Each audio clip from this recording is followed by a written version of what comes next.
The new Infernal Hordes in Diablo 4 are fun, to say the least. But in order to engage in hellish and intense combat with these hordes, you will need an Infernal Compass. In this guide, we will discuss how to farm Infernal Compasses to bring the heat inside of hell against the Infernal Hordes. To get your hands on the Infernal Compasses needed to get back into hell, there are a few things you can do.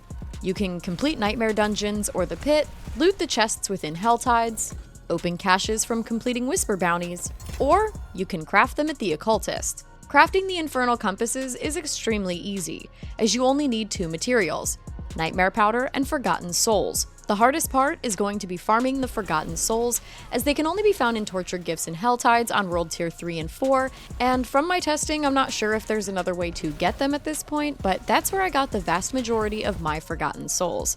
Since some of the chests only take 75 cinders to open, it's not too difficult because, of course, enemies are all over in Helltides, and now there's always a Helltide going on, making it easy to farm the materials you need to craft an Infernal Compass. Since the Helltide chests can also contain the Infernal Compasses themselves, there's no harm in going out and farming quite a few just to get a head start and possibly drop more Infernal Compasses inside of the Infernal Hordes at the end once you defeat the Fell Council. If you're having trouble starting the Infernal Hordes, I do have a guide on how to get started and exactly why we're doing them in the first place. One thing worth noting is that if you want to upgrade your Infernal Compass to a higher tier, the easiest way is going to be to craft them.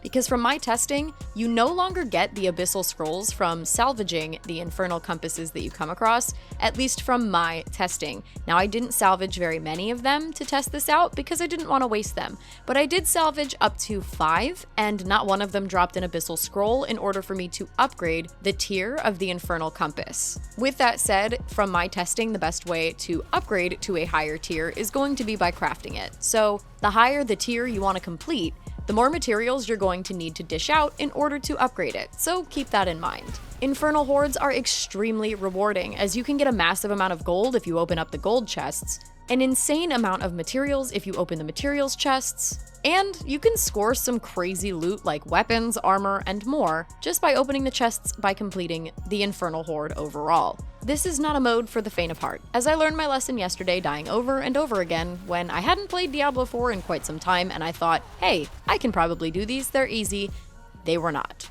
Once you get your bearings though, they're very easy to understand, and if you're a fan of roguelikes or bullet hells in general, this is going to be a pretty easy mode for you to complete. And since it'll only be around for a limited time, you might as well get in on some fun while the fun lasts. That's going to do it for this guide on Infernal Compasses and how to farm them in Diablo 4. As always, if you like the video, then like the video.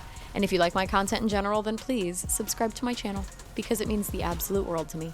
And I will see you in the next one. Bye!